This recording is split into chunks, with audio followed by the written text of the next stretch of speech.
Mga kagulong, magandang umaga sa inyo. Nandito tayo ngayon sa Pasay JB at si Kagulong Maisel Bayawa, ano natin sa kanya yung pag-check up ng sasakyan bago pumanik sa Manubela para bago mag-drive. Alam mo naman natin sa lahat ng driver yan, lahat naman ng driver alam naman itong ginagawa natin. Basic check up lang po ito. Basic na ginagawa ng mga driver sa pang-araw-araw na trabaho namin. Hindi po kasi nawawala dito yung pag-check up. Sige po, check up natin. At yan nga po, chine-check up na ni Banawa yung yung ating gulong.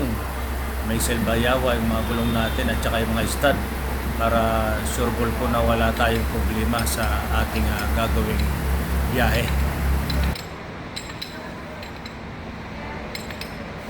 Yan po yan, ginagawa yan. Ginagawa para malaman kung may bukod na stud.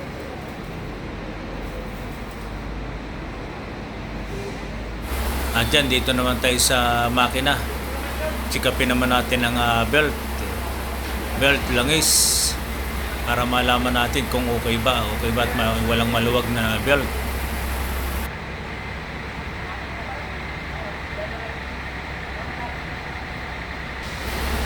Ayan, nata okay. Maayos ang lahat ng mga belt.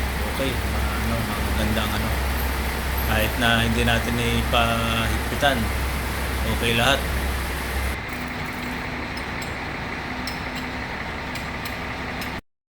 At yan, panik kayo sa taas para start niya yung makina. Pag-start malaman natin.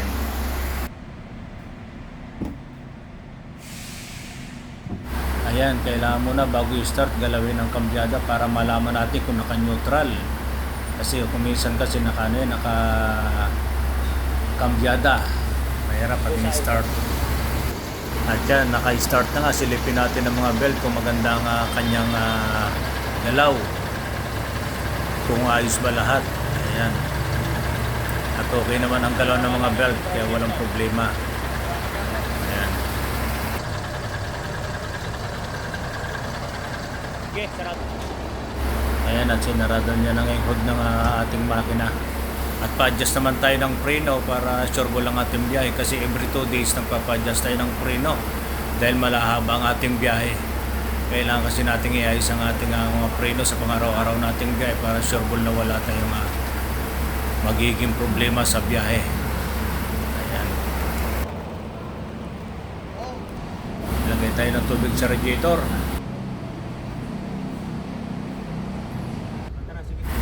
Ngayon naman punta na tayo ng terminal dahil tayo pipila na. Si partner Banawa na ang pinagdala ko sa terminal, siya nang nagdadrive. Ayan. Medyo kinakapapampro ang kamating kambyada. At dito na nga tayo sa terminal para makapila na po tayo.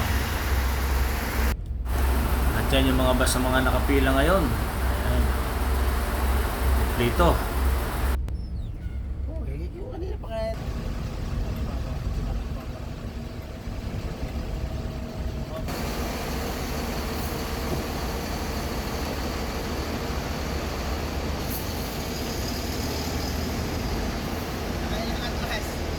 Alalayan mo sa likod.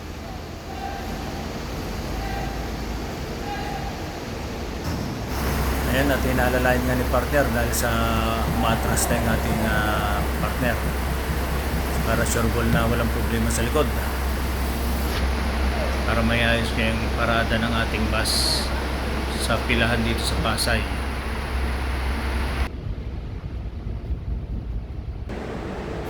At yan nga po, naipasok niya ng maayos na ang ating bus, nakapila na ng maayos.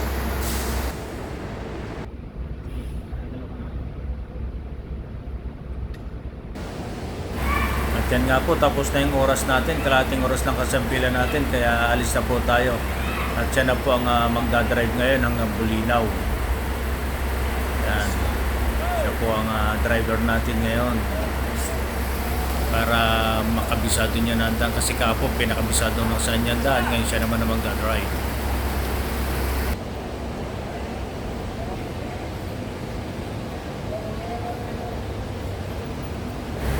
At yan nga po, Alis na po tayo. Tara, sama kayo sa aming biyahe papunta ng Bulinaw, Alaminos, Bulinaw, Pangasinan. Ayan, tuloy-tuloy lang po tayo sa ating biyaheng masaya.